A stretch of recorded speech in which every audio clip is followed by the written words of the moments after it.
د دې نه مخکې چې موږ پروګرام شروع کړو قاری شهید علي صاحب ته خاص کوم چې راشي او تلاوت یې کلام پاک وکړي. قاری شهید علي صاحب.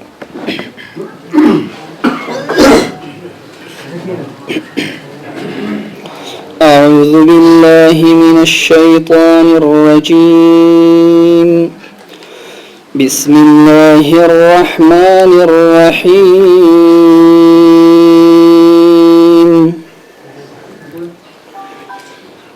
والضحى والليل إذا سجى ما ودعك ربك وما قلى وللآخرة خير لك من الأولى ولسوف يعطيك ربك فترضى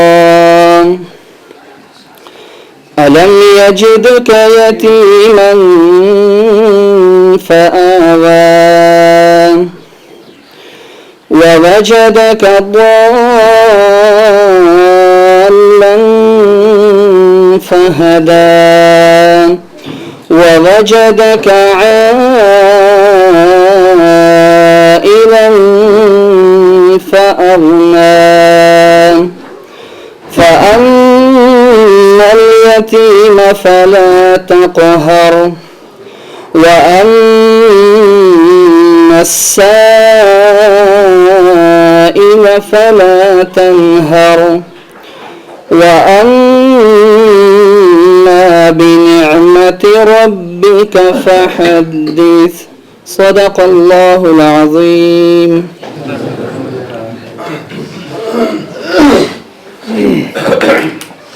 دا پروګرام د ډېر ستر شخصیت هر اړخیز شخصیت سید سردار باچا صاحب په اعزاز کیږي. د نوي غږ د ادارې د طرفه موږ د دوی دپاره د ایوارډونو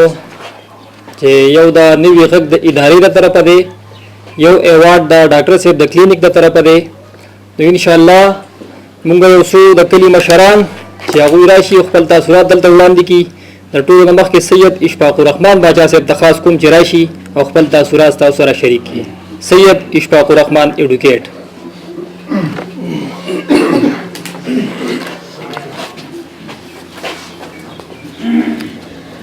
أعوذ بالله من الشيطان الرجيم. بسم الله الرحمن الرحيم. انتهائی قابل قدر، قابل صد احترام یو داسې شخصیت چې د هغه لیدو ته د دنیا نه خلک راځي، هغه زموږ په منځ کې نن موجود دی. جناب سید سردار بادشاه صاحب، د هغه سره راغلي ملګرو، انتهایی درنو قدرمنو مېلمنو او د دې کلي مشرانو کشرانو همزونو، السلام علیکم. ورونه مخکې موږ دوی ته دلته په راتګ باندې د زړه د کومې د دې ټولې علاقې د طرف نه د زړه د کومې هرکلی وایو او دا ځان لپاره یو اعزاز ګڼو، خاص کر زموږ د دې وطن لپاره، د علاقې لپاره، د دې کلي لپاره دا یو خصوصي اعزاز دی چې نن سردار بادشاه صاحب د خپل ګناهګون مشغولیت باوجود د ډاکټر زبیر وقاب په وساطت سره دلته تشریف راوړو او زموږ دا کلی او زموږ دا وطن زموږ دا علاقه او بیا زموږ دا خپل ځای دې ته ښکلا ورکړه. موږ د دې انتهایی مشکور یو. د دې علاقې طرف نه د دې کلي د وطن د طرف نه موږ د ډېره زیاته شکریه ادا کوو. دا په موږ باندې ډېر لوی احسان دی د دوی. او بیا دویم احسان د زبیر وقاب په موږ ځکه دی چې که زبیر وقاب نه وی نو بادشاه صاحب زموږ ملاقات به کېدو، خو داسې خو به نه کېدو لکه دا څنګه چې دی. زموږ سره په خپل کور کې ناست دی، د کور د یو فرد په حیثیت باندې زموږ سره نن دلته هغه د محفل ښکلی کړی دی. موږ د زبیر وقاب هم ډېر شکریه ادا کوو او په هغه باندې فخر هم کوو. په داسې کشرانو باندې موږ فخر کوو چې الله رب العزت موږ داسې کشران راکړه چې هغه موږ زمونږ د عزت افزایۍ زمونږ د وطن زمونږ د علاقې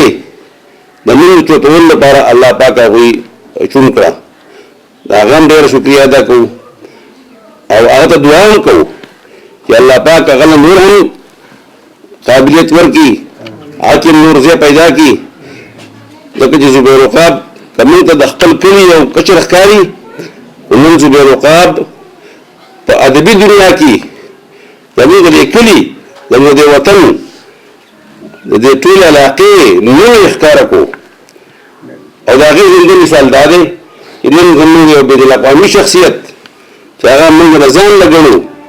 خو موږ یو بل پېژندو نه هموږ یا رایو کړو یو ځای ته یې راوستو نو د زبیر عقاب لپاره به دعاګانې هم کوو د هغه سره به کومک هم کوو او د هغه حوصله افزایي به هم کوو د هغه هم ډېر مشکور یو خبرې ډېرې ځکه نه کوو چې باچا صاحب سره وخت کم دی د ډېر مصروفیات دي خو صرف دومره به ووایم چې باچا صاحب د شخصیت د محتاج نه دی د تعارف هغه دنیا پېژني لوی لوی خلک لوی لوی بادشاهان لوی لوی حکمرانان د وخت هر یو وخت چې دی د هر چا چې وخت دی هغه د هر یو ګوند دی خو بادشاه صاحب د هغوی دپاره ګورئ بادشاه دی بادشاه صاحب دپاره ټول هغه ټول د بادشاه تابعدار دي او ولې تابعدار دي چې الله رب العزت هغه له دغه شخصیت ورکړی دی دغه ځای ورکړی دی د ژوند دا یو مسلسل د محنت ژوند دی د داسې یو شی هم نه دی ګورئ د محنت کړی دی د خواري کړې ده د استقلال کړی دی او دا شکر دغه ځای چې پیدا کړی دی دا مقام دل الله پاک په خپل محنت باندې او په خپل قابلیت باندې او په خپل مسلسل جدوجہد باندې ورکړی دی موږ دعا کوو چې الله رب العزت بادشاه صاحب له نور هم دې ترقي ورکړي او زمونږ د کلي خاص کر چې هغه زمونږ د خپل خاندان وزګړو او دې هم انشاءالله چونکې موږ یو بل نه پناه وو د زبیر عقاب په وساطت باندې موږ یو شو او دا زمونږ انشاءالله هر قسم مشر دی زمونږ ادبي مشر دی زمونږ مذهبي مشر دی او زمونږ روحاني مشر دی زمونږ هر قسم مشري د بادشاه صاحب په لاس کې ده او د بادشاه صاحب په یوه اشاره باندې به انشاءالله دا کلی نه بلکې دا ټوله علاقه به انشاءالله ته لبیک وایي او د په یو اواز باندې د ده به صرف موږ ته صرف غږي اواز وایي او انشاءالله موږ به ټول د سره سل پسند په هر ځای کې په هر ډګر کې انشاءالله ولاړ یو او دا بادشاه صاحب ته چونکې د بادشاه صاحب راتګ که یو ځل موږ چېرته راغلی خو موږ نه ویل شوي موږ اولنی ګڼو انشاءالله دا ابتدا ده او انشاءالله بار بار تاسو ته ټول ته دا درخواست کوم چې زموږ هر یو پروګرام وي که هغه ذاتي پروګرام وي که هغه علاقایي پروګرام وي که هغه مذهبي پروګرام وي که هغه ادبي پروګرام وي چې باچا صاحب پکې دی نو هغه پروګرام به ګورئ هغه به نیمګړی هغه به د باچا صاحب د پروګرام نه علاوه پروګرام هغه د موږ د پروګرام نه وایي خو ذاتي خبر خو چا وایو دا هیله لرم چې انشاءالله زموږ په هر پروګرام کې بادشاه صاحب زموږ د مشر په حیثیت باندې زموږ د رهنما په حیثیت باندې به انشاءالله موږ به ولسپایان یو او دی به زموږ مشر انشاءالله او د نن نه ورسره دا وعده کوو چې انشاءالله موږ به سره څنګ په څنګ ولاړ یو دا کشران نو خو بوډاګان شوي سپین ږیري ساټ نه سر ساټ نه چې سړی به وشي نو بس بیا وایي چې شپېده شي بیا د ایستو شي نو دې کشرانو ته دا وایم چې بادشاه صاحب به زموږ انشاءالله په هر قسم ځکه چې د ده موږ فایده واخلو دا به زموږ کموي داسې شخصیت دی چې موږ فایده واخلو چې هغه زموږ خپل بینو او موږ ترې محروم پاتې شو نو زموږ به بیا زموږ کموي ده کموي به وي انشاءالله موږ به دله دا کمې محسوسول نه ورکړو انشاءالله او دی به زموږ انشاءالله رهنمایي کوي زه په دې ماتو ګډو خبرو باندې یو ځل بیا ستاسو ټول کلي طرف نه د علاقې طرف نه د خپل ځان له طرف نه دا موږ ځان ته اعزاز ګڼو د دوی راتګ او الله پاک دې داسې خوشحالۍ موقع راولي چې باچا صاحب زموږ په منځ کې موجود دي او موږ ته لکه دا دې زموږ شمه ده او موږ یې پتنګان یو موږ د چاپېر انشاءالله تاو یو او شمه به ویږي پتنګانو کې انشاءالله چاپېر ځان سیزي ډېره زیاته مهرباني شکریه زبیر صاحب یو ځل بیا شکریہ ادا کوو چې هغه موقع مو راکړه چې موږ باچا صاحب سره بالمشافه ملاقات وکړو. ډېره مهرباني، شکریہ.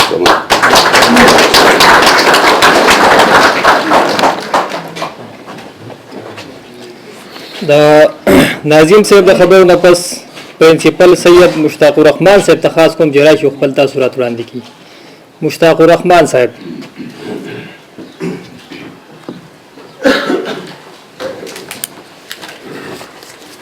اعوذ باللہ من الشیطان الرجیم. بسم اللہ الرحمن الرحیم. قابل صد احترام جناب سید سردار باچا صاحب، محترم اشفاق الرحمان صاحب اور زمونگا سردار احمد باچا صاحب، سیاد باچا صاحب، ڈاکٹر زبیر عقاب اور محمد سلیم ڈسٹرکٹ اکاؤنٹ آفیسر صاحب، لدے کلیو ډیر عزتمندو مشرانو او علماء کرام صاحبان، عنایت الرحمن صاحب او زما ډیرو کشرانو، دا زموږ دپاره ډیر نن د خوشحالۍ باعث خبره ده چې سید سردار احمد باچا صاحب دلته تشریف راوړی دی. یقینا چې د دې ماشومانو په دې مخونو باندې هم چې کومه ښکلا زوینمه جانبخ جهان غوري صاحب چې هم هغه د دې نوي غږ او د دې ټول زموږ د بچیانو د تربیت هغه د سید سردار باچا صاحب په دغه باندې روان دي، په نقش قدم باندې. نو څنګه چې اشفاق الرحمن باچا صاحب وویل چې دا زموږ دپاره ډېر د خوشحالۍ باعث خبره ده. او زبیر عقاب صاحب چې دلته هغوی له تکلیف ورکړی دی، نو اگر چې د باچاګانو کلی خو د هغه خپل کلی دی، هغې کې خو موږ ووایو چې خپل کلي ته راغلی دی، بهر ته اړو چېرته تللی نه دی، خو بیا هم هغوی د دې دپاره ونه تکلیف ورکړی دی چې زموږ دا جوانان، زموږ دا نوجوانان د دوی ته وګوري، د دوی کردار ته وګوري، د دوی هغه کردار سټډي کړي. یقینا چې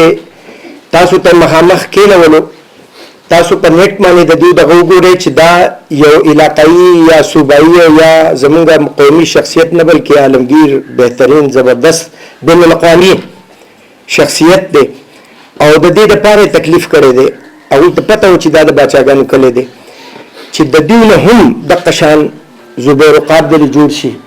او د دوی نه هم شاهینان جوړ شي او دوی هم چې دی نو هغه خوبیانې پیدا کړي. ما د دوی هغه بایوګرافي کتله، نو دا څه داسې نه دی چې بس اچانک سید سردار باچا ته جوړ شو. دا د معمولي دغه نه روان شوی دی او اصلاح معاشره کوله، اصلاح امتي کولو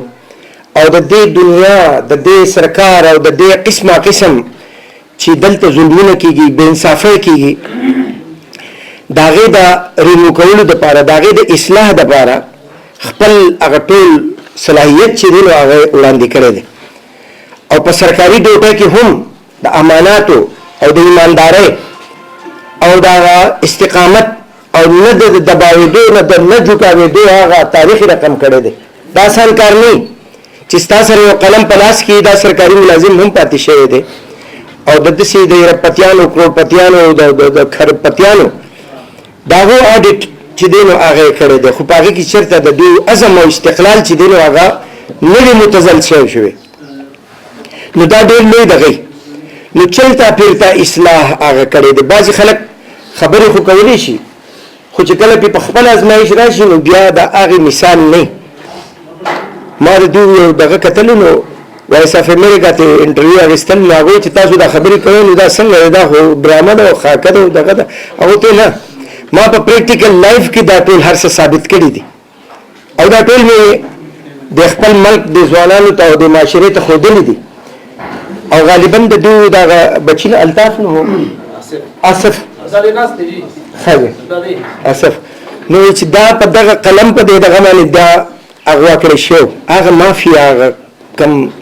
دغه چې هغې ته ودرېدل او هغه بیا را پیدا کول، ولې چې هغه سرندر کول ته غواړي خو دوی سرندر شوي نه دي. نو یوازې دا نه ده چې دا ډرامه ده او جو بس فرضي ده او جو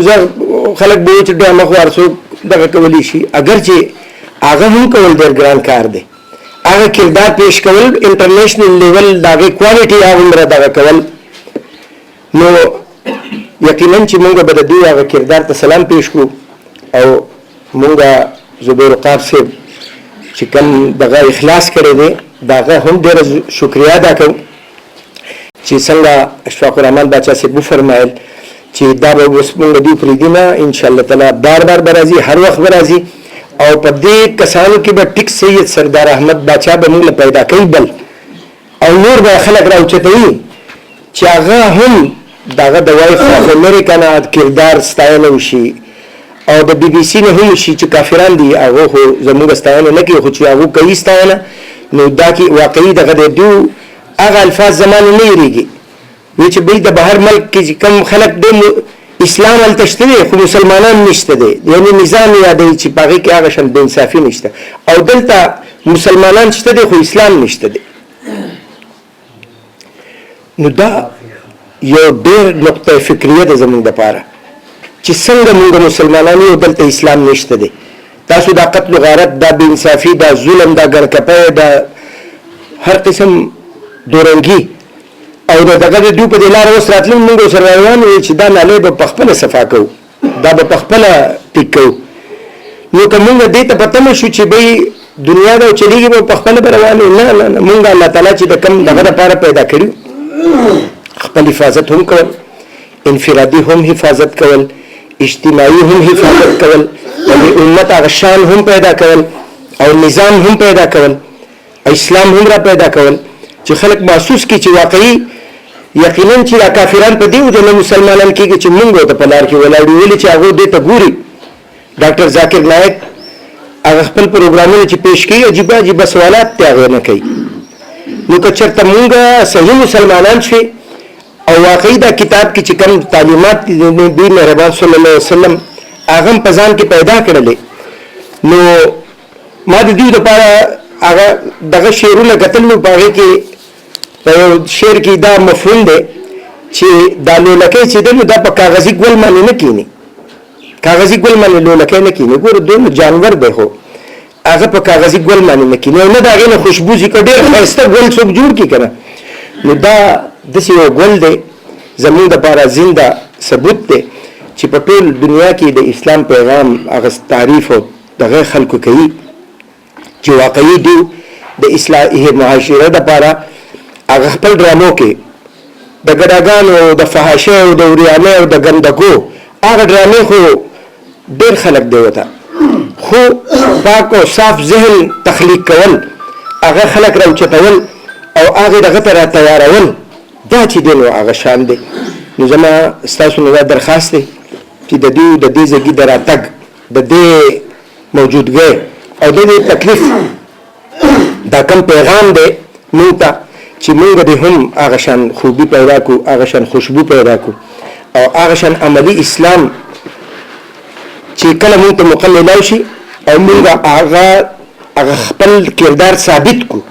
دې ته اسلام وایي د څه تعلیمات شته په کتاب کې چونکه ټایم کم دی او ډېر خبرې ترې وکړي او باچا صاحب هم به موږ ته ارشاد فرمایي نو یقینا چې زه داغه ډیر زیات مشکور یم او د ټول علاقې د طرف نه د ټول کلی د طرف نه او د خپل ټول کشرانو مشرانو د طرف نه داغه شکریا ادا کوم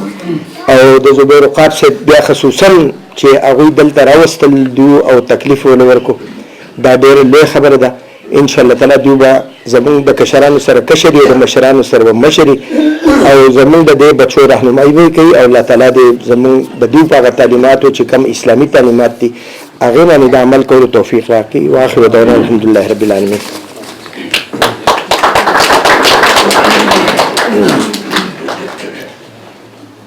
د ورتیر نراغلی میلما جمعه رحمان دیوانه بابا ته خاص کوم چرایشي او خپل تاثرات وړاندې کړي جمعه رحمان دیوانه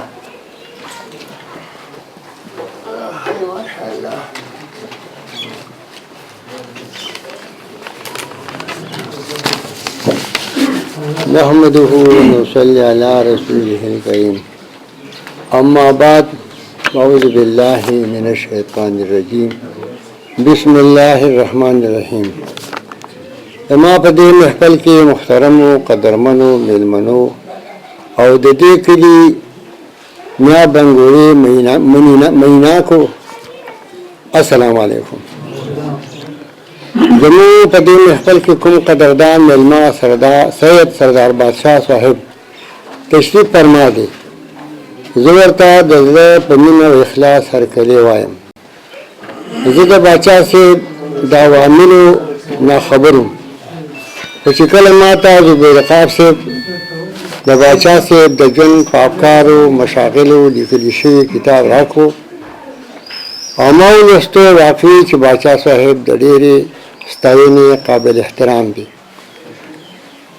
ډېر راته سوي راته وشوه چې د پښتو په میدان کې داسې شازلمي لوبغاړي شته چې د ژوند ګرمې نرمې تودې سړې لوبولی شي والله زما د باچا صاحب د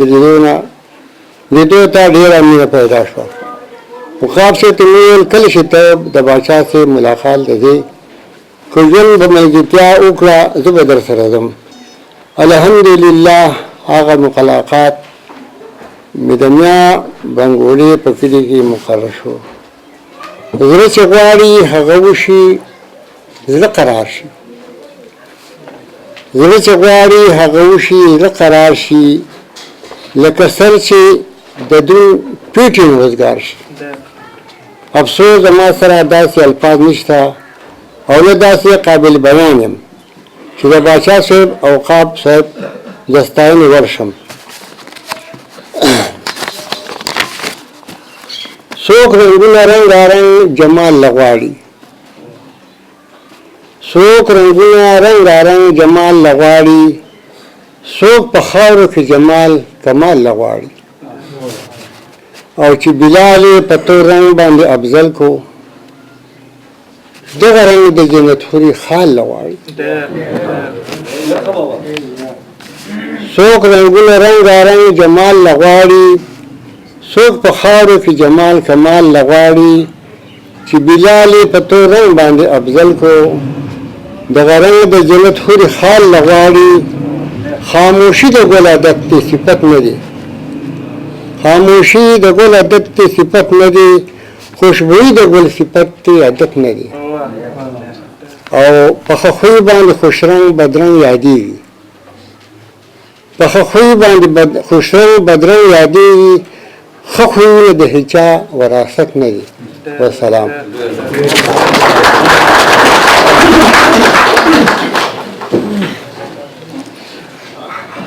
خپل ګران ملګری جهان بخ غوري سے اتخاذ کوم چې راشي خپل تاثرات تاسو سره شریک کی جهان بخ غوري اعوذ بالله من الشیطان الرجیم بسم الله الرحمن الرحیم په محفل کې ناس ته بنګولې بادشاہانو ملمنو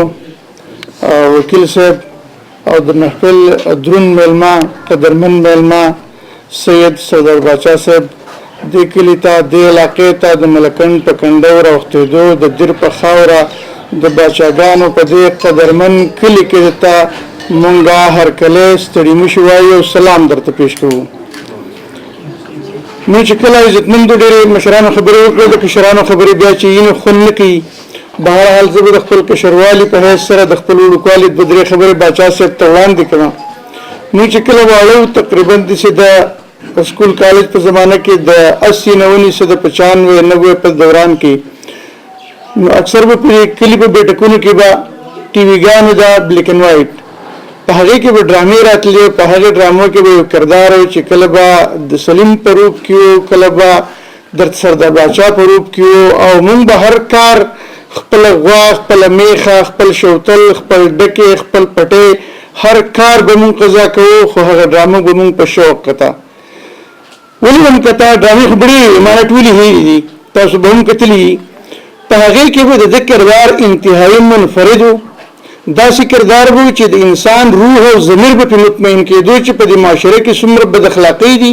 څومره ظلمونه دي څومره بې انصافۍ دي څومره بدۍ کېږي نو د خلاف د کردار به د دغه ټولو خرابو خلاف وو چونکه انسان فطرتاً شریف پیدا دی نیک پیدا دی چرته چې هم د نیکی کار کېږي نو انسان ضمیر اواز دا چې د هغې حمایت وکړي او د هغې ستاینه وکړي او ډاډ ورکړي حوصله ورکړي نو موږ به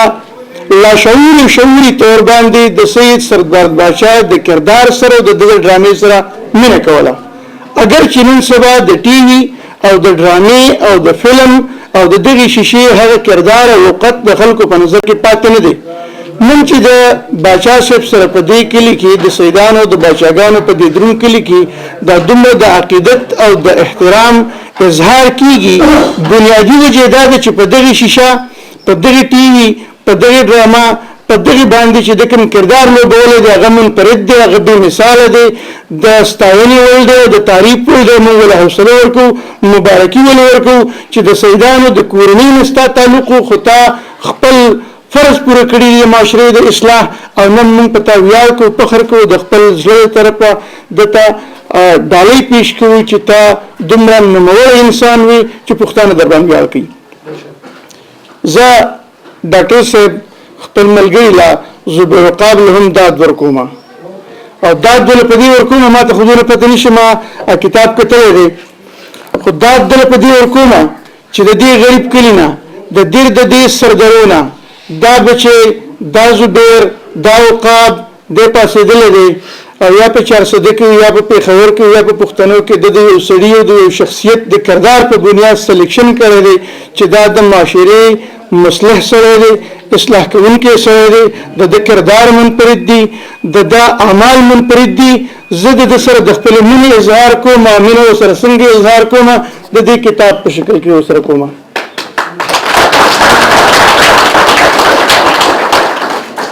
اگر چې نن سبا د پښتو په معاشره کې، د پاکستان په معاشره کې د کتاب سره څوک مینه نه کوي، دلته سکالران پوهان او عالمان ناست دي، زموږ لایبرري شریف پرتې دي. کنن په تیر کال کې ما په فیسبوک باندې پوسټ وکړو چې په سګنی کال خو تیر شو، بلا شیخ خپل تاثرات لیکل، په سګنی کال باندې زما په ملګرو کې چا کوم کتابونه کتلې دي. یو دوه عالمانو ماته جواب راکړو چې ما پلان کې کتاب کتلې، پلان کې مې کتلې دي، په زرګونو ملګري دي ما سره، هیڅ چا دا ونه وایي چې ما کتاب کتلې دی. مطلب دلته زوال د هغې قوم زوال راځي چې کوم کتاب سره مینه نه کوي. د قومونو د پرمختګ او په برتلو بنیاد هم کتاب دی لیک لوسته، او د قومونو د زوال بنیاد هم د لیک لوسو د کتاب نه چې چا ډېره کړی دی هغوی بیا مونته دی. زه زبیر صاحب لا چې زما ورور دی، زما ملګری دی، په ما ګران دی، د قلم یار مې دی، د قلم د کتاب ملګری مې دی.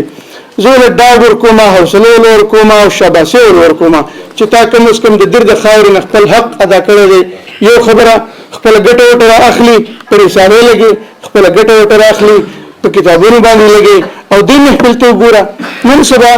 بخښنه غواړم یو خبره اضافي کوم، زموږ د معاشره موږ په هندوانو تنقید کوو چې د هندوانو معاشره په ذات پات کې تقسیم ده، تقسیم نه کړه تقسیم. زموږ د معاشره چې ده دا موږ نن سبا په پارټو کې تقسیم کړی ده. خلک دی خو هلکه چې پیپلی منډی چې پیپلی لاسي ولځي، که نشلې منډی نشلې ولځي، که د جماعت اسلامي منډی چې هغه ولځي. دغلته موږ ذات پات شروع کړی دی. کوم چې اهل قلم خلک دی، د معاشرې خیرخوا خلک دی، شاعران خلک دی، ادیبان خلک دی، او په ادب او په شعر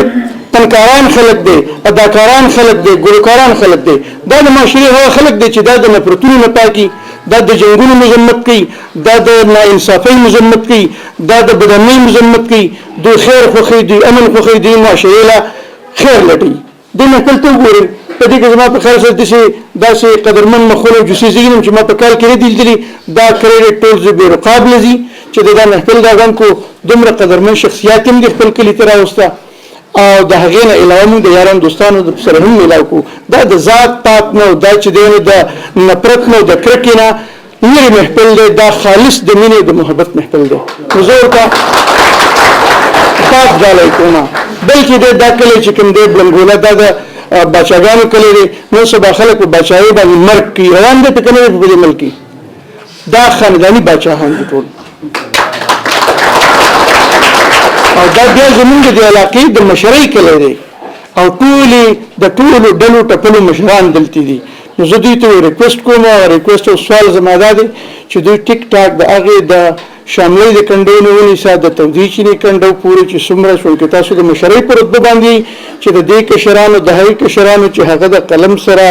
او د کتاب سره یا د ادب سره او د لیټریچر سره تعلق ساتي، د دوی حوصله افزایي وکړي، د پارټۍ نه بالاتري وکړي، د کلیوالۍ نه بالاتري وکړي، د دوی په لاس په سر باندې دست شفقت کړي، او دوی موټیویټ کړي لکه زه دا وایم چې نن دا محفل جوړ شو دا به نن ټي وي ټول راخلي رسالې به راخلي اخبارونه به راخلي باچا صاحب به په خپل محفلونه کوي نو دا د کوم د شهرت وشو دا د ملکیو وشو دا د دین وشو دا د بنګولي وشو دا د قام وشو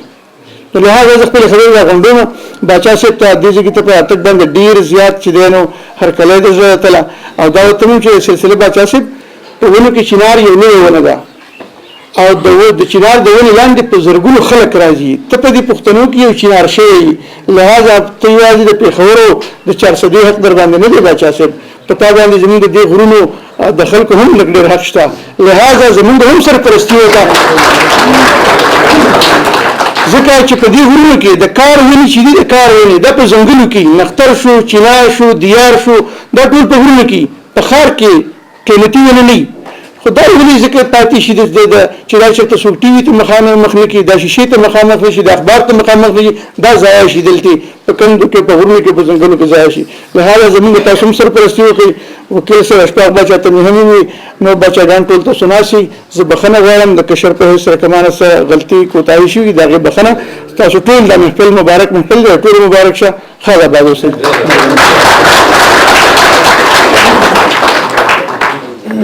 د غوري صاحب د ټولو خبرو نه پس سید شاه فیصل باچا د خاص کوم چې راشي خپل تاثرات سره شریک کړي سید شاه فیصل باچا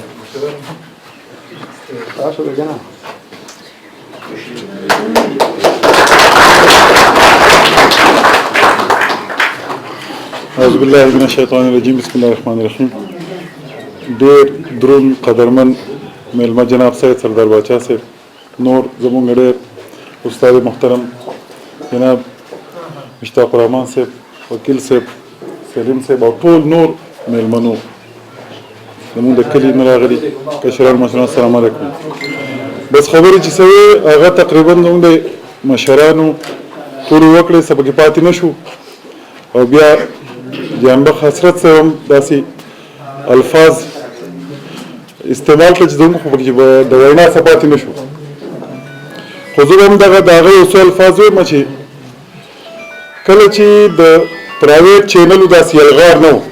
او د سوشل میډیا د دور نه نو پی ټي وي ته او ریډیو ته یو ډېر منفرد مقام حاصل و نو څنګه چې دوی خبره وکړه چې په هغه ورځو کې به ډرامې چلېدې نو په ډرامو کې به یو کردار داسې و چې مونږ عامو خلکو به مونږ داسې وایي چې یاره د سلیم ډرامه ده نو سلیم یو کردار و په هغې کې نو د هغه سلیم داسې کردار جوړ شو چې د هغې سره د معاشرې د اصلاح کردار او د خیر ښېګړي دا ورسره تړلی شو او بیا چې کله دا ډرامې به چلېدې نو د سلیم کردار او د معاشرې د خیر ښېګړي او د اصلاح دا خبر دا بلکل دا ورسره لازم او ملزوم وي او بیا هغه ذهنونو ته به دا خبره راتله چې یاره سلیم ډرامه ده دا به خامخا د معاشرې د اصلاح او دغه یو خبره و هغه سلیم هغه مونږ ټول ته پته ده چې هغه کردار څوک و چې هغه سید سردار باچا صاحب او بیا صرف په میډیا نه بلکې په عملي ژوند کې هم هغه د معاشرې د اصلاح د خیر ښېګړي او د اوسه پورې دا ژوند چې څومره تېر شوی دی هم په دغې سرګرمو کې او په دغې ستونزو کې تېر شوی دی نو دا بیا صرف د میډیا یو سلیبریټي نه سردار باچا صاحب بیا صرف د میډیا یو سلیبریټي نه بلکې زموږ د عام ولس دپاره هم داسې یو پبلک فګر جوړ شو چې د هغه نه ډېرو خلکو استفاده بیا وکړه او ښکاره خبره ده چې په معاشره کې خو هر یو سړی سردار باچا صاحب شان خو نشي جوړولی خو هر یو کس د سردار باچا صاحب شان خلکو نه یو رهنمایي اخیستی شي او د هغې بیا زنده مثال جناب ډاکټر صاحب زبیر وقاف صاحب دی چې هغه خلکو د ډاکټر زبیر وقاف غوندې خلکو چې د هغه د معاشرې د اصلاح یو فکر سوچ او درد لرو د خیر ښېګړې د کارونو یو درد لرو نو هغه خلکو بیا هغه ځان ته یو هغه یو خپل سرپرست یو ګایډلاین هغه ژوند ځان ته جوړ کړو او په هغې سلسله روان شو نن مونږ ټول اینو او مونږ اورو چې زبیر وقاف صاحب صرف په خپل پروفیشنل لایف کې نه بلکې په سوشل لایف کې او د قلم کتاب او د خپل شعر او شاعرۍ په میدان کې هم د خلکو د اصلاح او د خیر ښېګڼې خبرې کړي. نو زه به دغه یو څو الفاظو کې بس د خپل خبرې راغونډې کړم چې دا ټول کریډټ هم زبیر وقاف صاحب ته ځي چې نن زمونږ په دې وړوکي محفل کې دومره غټ شخصیت زموږ سره موجود دی ناست دی او مونږ د هغو سره په خپله په خیرالۍ وکړو مونږ ورته میلاو شو. نو زه په آخره کې د دیو ډېر زیاته شکریا ادا کوم ټولو میلمنو شکریا ادا کوم چې مونږ لم دا دومره ښکلی وخت راکړو او دومره ښکلی چانس مونږ ته میلاو شو چې دیو سره په خپله میلاو شو. د ټولو ډېره ډېره مننه. السلام علیکم.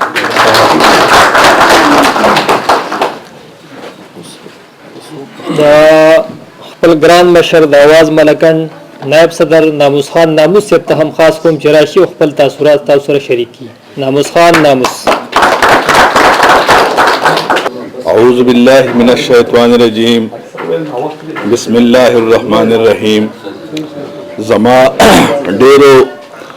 عزتمندو مشرانو همزولو کشرانو او د دې کلی غیرتمندو بچاګانو په جمع السلام علیکم. مونږه باچا صاحب او مونږه د سحر نه په یو بل پروګرام کې په دې تانې د ارقام سکول کې د ایوارډونو پروګرامو نو د سحر نه هم د دې ټیمه پورې په دې ادبي پروګرامونو کې د وخت لکه ولګېدو. مونږه د نننۍ پروګرام دلته چې کمزور دی نو مونږه د سید سردار باچا په درناوي کې دا پروګرام ډاکټر زبیر وقاف صاحب جوړ کړی دی. دا مخکې مشتاق الرحمن صاحب او ناظم صاحب او زمونږ غوري صاحب ډېر په ډیټیل سره او په تفصیل سره د باچاګانو په ژوند باندې او د سید سردار باچا په شخصیت باندې او د کشر زبیر وقاف صاحب په شخصیت باندې ډېرې زیاتې خبرې وکړې. په هغې کې زمونږ د پاره څه پرېښې نه دي او که فرض که د دې باچا صاحب په شخصیت باندې خبره شروع شي نو دا مازدیګره ټایم به هم لاړ شي داسې دا شپه به هم تېره شي او سبا ورځ به پسې هم تېره شي. خو په باچا صاحب کې چې کوم خدای الله پاک اچیلی دي نو د هغه خوبو اختتام به ونه شي. بل دوی د کلي په باره کې خبره وکړه نو د شملۍ نه راواخله او د هغه کمالات د خپې پورې په دې باندې یوه ډېره لویه علاقه پرته ده. خو دا د بچاګانو کلی چې دی دا د دې علاقې مشري کوي. خو که دا ډېر لږ غوندې کورونه دي خو دا خدای په غټ او درانه پیدا کړي دي نو دا مشرۍ او دا هر څه دوی ته حواله کړي دي. ډاکټر زبیر وقاف صاحب ستاسو د دې خاورې بچی دی زمونږ نه تاسو زیات پیژنئ خو د 15 کالو راسې مونږ هم پیژنو چې په هغه وخت کې د ورکوټی و او د دل غاړې ته دې سایډ ته خصوصا د پښتو د ادب ډېر زیات کمی و ځکه چې زمونږ په ملکند باندې به مونږ پروګرامونه کوله او د لرې لرې ځای نه خلک به راتله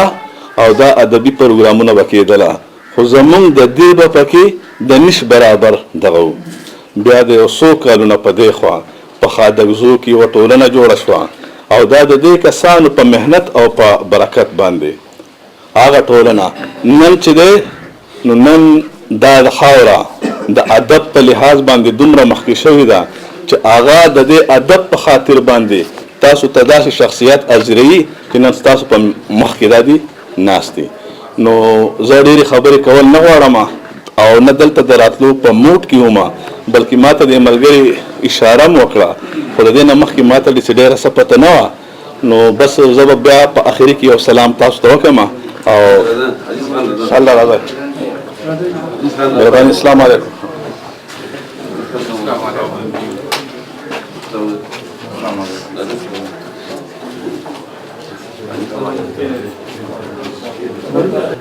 عزیز احمد خان ایډوکیټ څوک چې د میاشتنۍ نوې قانوني مشر دی هغوی ته خاص کوم چې راشي او خپل تاثرات تاسو سره شریکي. عزیز احمد خان ایډوکیټ. بسم الله الرحمن الرحیم. جناب صدر نیپال او زمونږ د زړه چونکې د ده سره داسې د شکل د غم نه و خو پېژندګلوي هم ډېره د مخکې نه ده او یقینا چې مونږ ته پې فخر دی چې یاره زمونږ په خاوره باندې داسې مضبوط قوي پښتانه چې هغه د پښتو د ادب دپاره د ځوان نسل هغه د هغې د پرمختګ د نشونما لپاره چې څونه کوششونه باچا صاحب کړي دي زه خو یقینا چې ډېر زیات اعتراف یې کوم او ډېر زیات ځان خوشحاله وم زه په یو بل خپل نور سره د غم خاده یو ډېر اهم پروګرام و هغه چې صادق امین راته وویل نو ډېر په خوشحالۍ سره چې ما یاره تا ته د زړه د اخلاصه باچا صاحب په خیر علی و ډاکټر صاحب و ستا ډېره زیاته مننه چې یاره تا یو دومره ښکلی تقریب جوړ کړلو او ستاسو د ټولو وکیل صاحبو د ټولو مشرانو ډېره مننه شکریه السلام علیکم